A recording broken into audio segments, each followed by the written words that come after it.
Hello, good morning. I hope that you're all well. This is a little extra video this week to deal with a question I was asked by a needleworker. Now, this needleworker is just about to start Rosa Sugars. I'm sure that many of you have seen Rosa being stitched by other needleworkers on social media. In fact, this week there were two of the most adorable finishes of Rosa posted on social media. Rosa was only 4 years of age when she stitched her sampler, which is absolutely amazing. Truly, truly is. Anyway, I'm digressing now.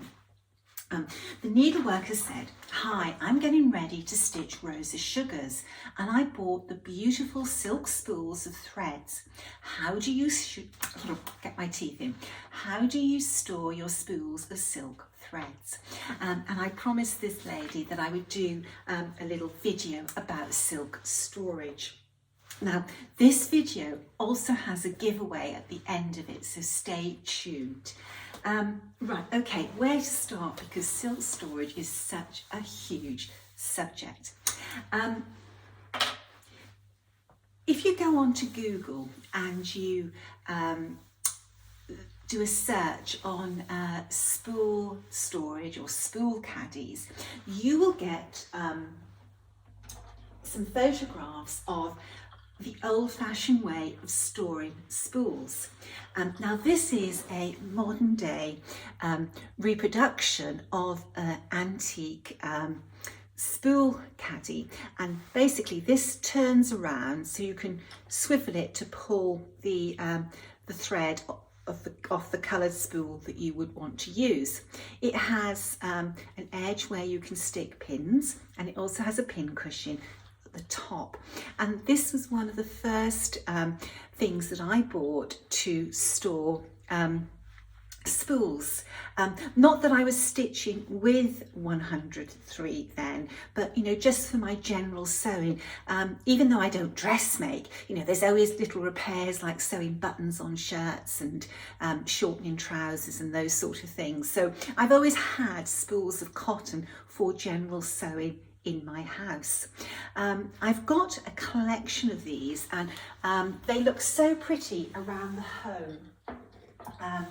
This is another one, and in fact I think that this was the very first one I bought, and it's adorable, and it has a little drawer for storage there.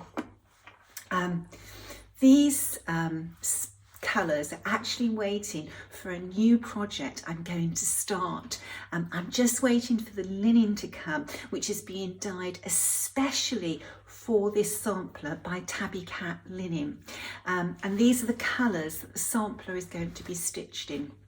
Anyway, I'm off digressing again. It's very easy for me to shoot off the subject.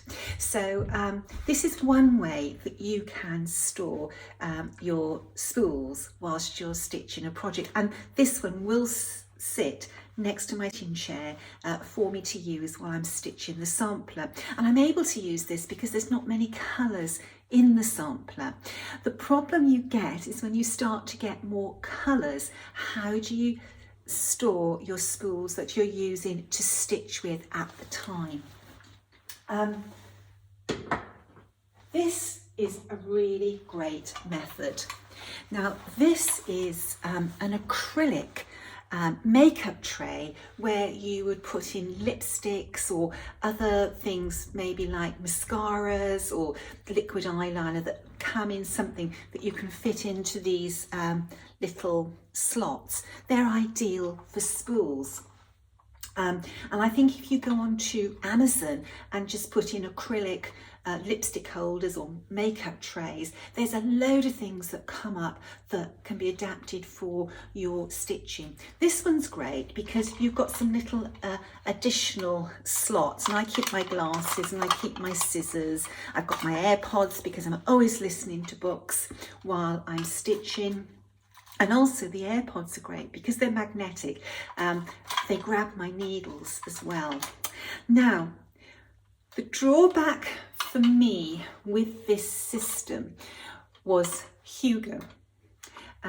and I've never had this with a dog before, but for some reason, Hugo is addicted to spools of Soie 103. I've never had a dog do this before, but he loves getting them and he chews them and he takes them out in the garden.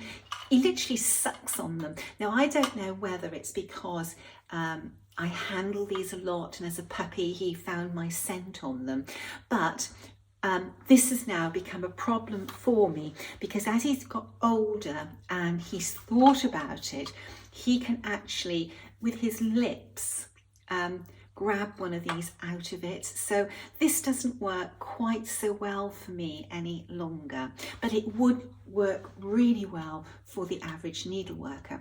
Do you know what's really amazing about Soie 103? Even though he has chewed it, he's sucked on it, he's had it out in the garden. I actually found this in the garden. I can still use this silk. Soie 103 is so robust. It's amazing that you can still use it after it's been through all of that. So look, he's terrible, absolutely terrible. That's a Hugo spool. Little stinker, but I do love him. And then what I've got to do, when he gets these, I've got to go around looking for these bits so I know what the number was, so I can replace it. Little stinker. But anyway, this will be very, very good for you if you haven't got a dog like Hugo.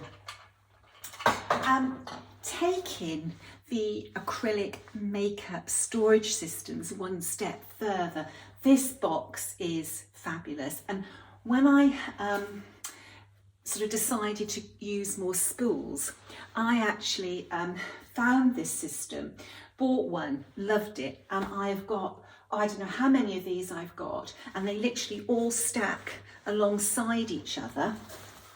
Let me show you.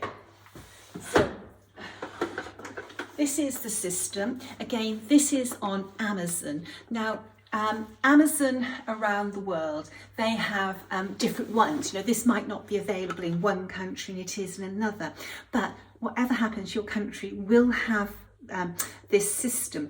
Now, I first saw this with a needleworker in the US, and the US version wasn't available in my country, so I had to pick one that was available from Amazon UK, and I checked on the size of the drawers and the spools that I wanted to keep in them.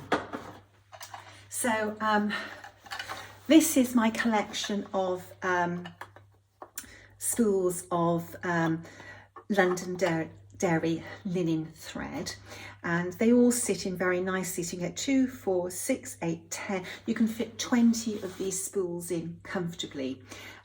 These spools are a little bit bigger than the, or a bit chunkier I should say, than the Soie 100 spools, but they're the same height. I can pull the drawer out, pick the one I want, pop it back in, or I can load up a drawer and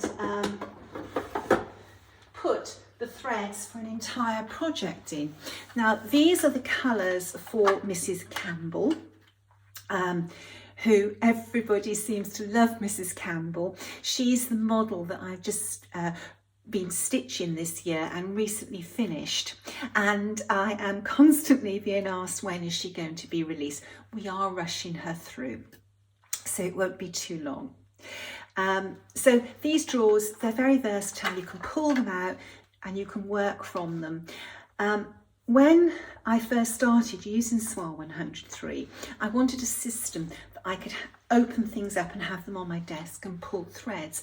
I bought lots of these boxes, stacked them all up on each other, and they worked absolutely fabulously. I've outgrown this system now, so predominantly if you go into my sewing room, my stack of these acrylic makeup drawers are full of other Overa Soie products, such as the Londonderry linen threads, the perlé. There's so much in Overa Soie's range. What have I got in here? This is beautiful silk, absolutely gorgeous. It's Soie de Paris, beautiful. The sheen on these is just, it's just amazing. Okay, so in the early days of using Soie 103, I bought the Sulky Slimline storage box, and these are really good as well. They work perfectly well for the, let's just get this open, for the Soie 103 spools.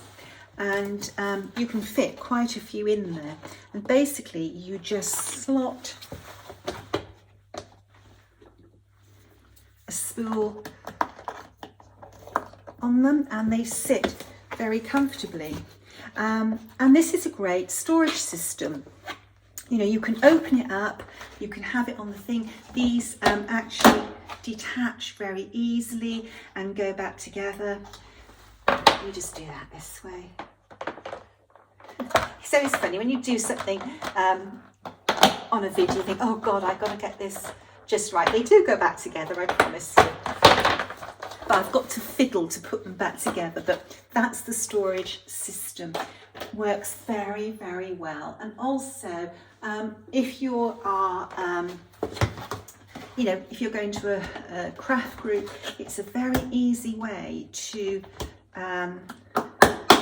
there we are, transport your threads with you out of the house, and it's waterproof as well. There's nothing worse, especially in Cornwall in the winter, going to a craft group and it's piddling down with rain and everything gets soaking wet. This does actually store a lot of spools, and it's designed for sulky thread, but you know, you can use that with the Soie 103 products as well. I have recently acquired this shaker tray, and it's proved invaluable in the week. I've used this every day, storing my threads that I'm working with. I'm very busy at the moment reproducing a sampler that is so colourful, and I've been able to put my spools in this and on my desk, and it's gone backwards and forwards, and I've started to work, finished work, and I've popped it on a side table. So that's a good way for storing your threads whilst they're in use. But you know what? You can use anything to store spools. This is a box of chocolates, which I haven't eaten all of them yet, but they are getting quite low. When that's finished with, I won't throw that away, I'll clean it out and I'll use it for something needlework related, and that would be ideal for storing spools in as well. You can use anything. The important thing is with your silks is to protect them from being damaged and getting dusty and being affected by the light. There's nothing worse than putting something to one side, and we're all the same. We might not work on a project for a few months because something's taken our attention. Going back and then finding the sun has faded, faded it where the light's been falling on it. So I always think about protecting products from sunlight, daylight as well. These are ideal. A pretty cardboard box. Sandra bought these for me and sent them over, and they are fabulous, and these make great storage systems for silks as well. You know, you have to think out of the box and become inventive. My DMC thread storage box would work very, very well for Soie 103 if you wanted to store it in it. But I've got my DMC threads in here. Look at all those beautiful colours. Colour is just amazing. I love working with colour. So you know, you could use one of these. You could look at the second-hand market and find some vintage wooden storage, display storage units from old sort of haberdashery stores. Those are fabulous. I wish I could afford them. They are very, very expensive, and of course you always have to go and get them because a lot of them are quite big and bulky, but I think those are the ultimate way of storing your threads. Now recently I have bought this trolley, and I'm just going to move all of this out of the way so that I can show you this trolley, because this worked really, really well for me. It's easier to turn the camera into portrait mode so that you could see all of this system. Now, the systems I showed you earlier were fine when I was starting to build my collection of Soie 103, but as the number of spools grew that I had, I outgrew the other systems. Plus, for me as a designer, I find that I use my spools in the study when I am charting and designing and doing my conversions, but I also use my spools when I'm in my sewing chair in another room stitching. And I found that as I was stitching a project, I was constantly running back to the study, pulling one of the trays out or picking up one of the boxes and coming back into my sewing chair. I was back and forth all evening when I was stitching, so I decided that I needed something that was more mobile. And I was in the hairdressers and I saw this trolley in the hairdressers, and this trolley is on wheels and it is designed to store rollers for your hair in and other bits and bobs that a hairdresser uses. When I got home, I went on the internet and I searched for hairdressing trolleys, and there's a huge selection. I saw this one, I checked on the sizes and I thought, yes, that will work for me. It was under £40. I ordered it, it came the next day. I had to put it together. It was very, very easy. And do you know what? I am so pleased with this, and it's made my life so much easier. When I finish in the study and I'm going to go and stitch, off I go with my trolley. It's very, very movable. I can pick it up, it's not very heavy, and what's really nice, because it's narrow, this actually fits through the dog gates that we have in our home with the dogs. They're allowed in a huge part of the house where there's a stone floor, but in the rooms that are wooden floors and have rugs down, they're only allowed in when they have clean paws and they're not wet from being outside in the rain. So we have these gates, and of course these gates, it makes it difficult to get things through, but this fits through perfectly. What I've done with this trolley, I filled the drawers by colour. When I first put the spools in the drawers, they were all really neat, but as I'm using them, they get jumbled up, and I actually found that it doesn't really matter that they're jumbled up. I'm looking to pull a specific colour, and you know, I just get these out, I put them down on my desk, pull colours, match it to the sampler and decide on the right one. This has worked so well, and there was enough trays that I could divide the colours up. So I have 2 drawers for different types of greens. I have a red drawer, a pink drawer, I have a blue drawer, I have a yellow and cream drawer, I have browns, and I have a purple drawer. And I've got room for 2 drawers where I keep my shade cards. I've got my Soie d'Alger shade card and swatches in that one, and in this one I've got my DMC. And what I do with my shade cards is I have them as a complete set. But what I also do is I cut up shade cards so that I can actually lay these directly on top of a sampler when I'm trying to choose a colour. That works very well. On the top of this trolley, I've got a cardboard box which is full of Floss Skeins. Oh gosh, the colours, they're so beautiful. This box just came with something I bought off the internet. The item was delivered in the box, and I kept it for sewing things because it has a spool of cotton and a needle on the top, and it fits perfectly there. So this is my latest storage system, and I am really, really pleased. I used to find in the evenings when I was sitting down and stitching, and I was thinking, oh, I'm not sure about that colour, I was having to get up, go all the way to the study, get my box of that, you know, like say a red, and come back and try and find a different red, and I was back and forth all evening. Now, when I sit by my sewing chair, I just bring my trolley in, put it by my chair, and I'm away. This system works so well. We've talked about spools, and the lady asked about spools, but I just thought it was worth mentioning.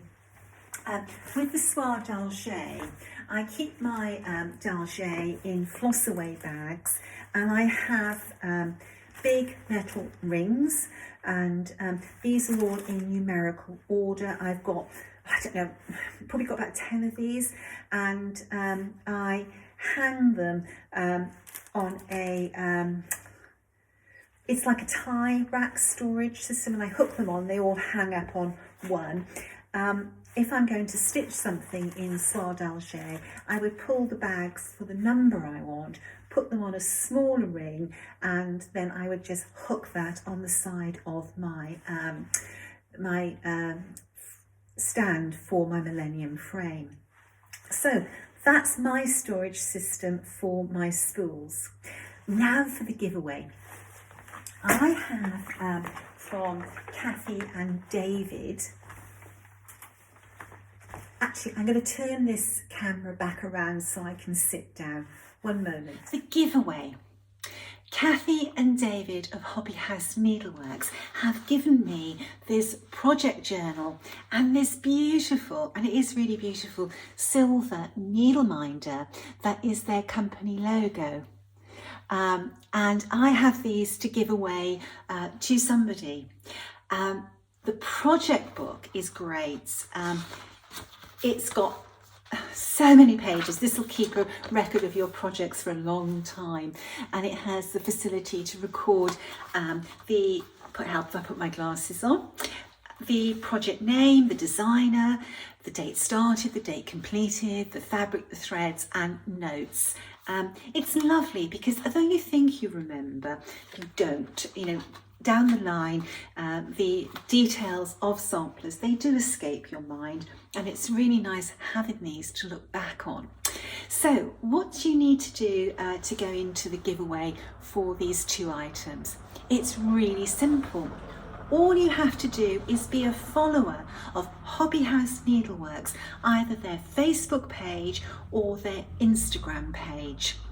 To enter the giveaway, just leave a comment on this YouTube saying I'm a follower of Hobby House Needleworks, and you can abbreviate it to HHN, Hobby House Needleworks, if you like. On the 1st of February, I'm going to invite a non-needlework friend to through the comments and just randomly pick somebody. It's a non-needleworker friend, so she doesn't know any of you, so there is no bias.